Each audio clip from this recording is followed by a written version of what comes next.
Right, here guys, it's Weston here. So today we're going to be looking at the performance and gaming on the Wileyfox Spark. But before I do that, I'd just like to say a massive thank you to Wileyfox for sending me this out to review, which is coming at the end of this week. So don't forget to hit that subscribe button if you want to check that out. But anyway, let's start off by covering the phone specifications and then we'll get into the video.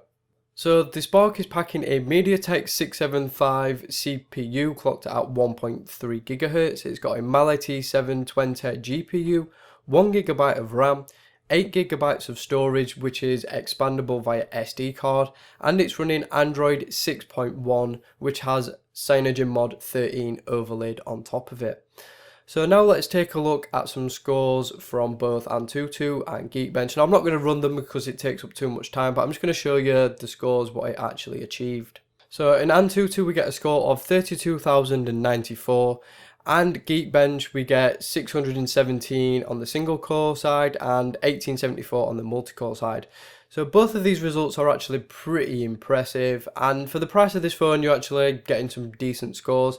Now I know these don't actually translate into real world performance, but it's just to give you a rough idea of what you can come to expect from this phone. So next up we're going to be taking a look at a few popular game titles just to give you an idea of what this performs like in gaming.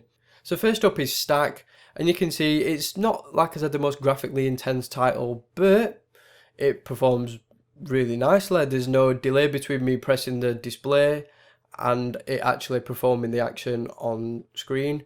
So yeah, there's definitely no problem with games like this. So if you play titles that are less graphically intense like this, then the Spark, no problems whatsoever.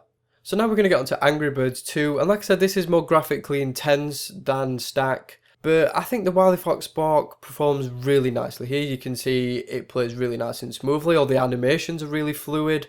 And the gameplay, again, is really nice and smooth. There's no sort of frame drops. There's no glitchiness to it.